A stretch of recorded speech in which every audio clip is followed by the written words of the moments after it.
So we're going to do example 5 now, y equals the secant of 2x. So let's think of this in terms, if it's secant, we're going to be thinking about cosine, the cosine of 2x. So let's first start with b. So my b is my coefficient of x, so that would be 2. My period is going to be 2 pi divided by b, which is 2. So my period is going to be pi. And then my period interval is going to be pi divided by 4. I'll write a little bigger for you guys.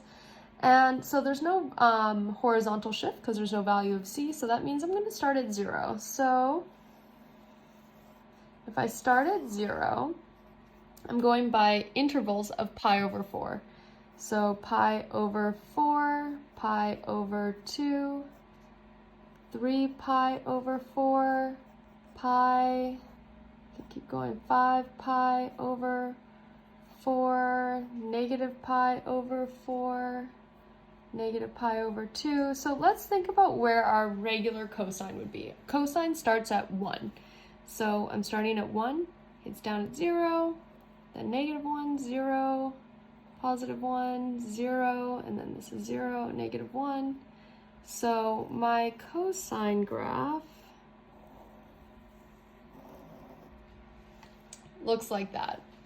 So I need to think, so if I have my secant of 2x, that's really just 1 over the cosine of 2x. So when is my cosine of 2x equal to 0? Because those are going to be my asymptotes because it's undefined. So it hits 0 at negative pi over 4, 3 pi over 4, and 5 pi over 4. So those are my asymptotes.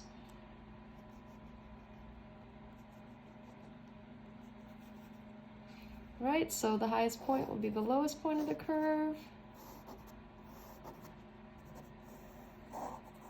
And there you go.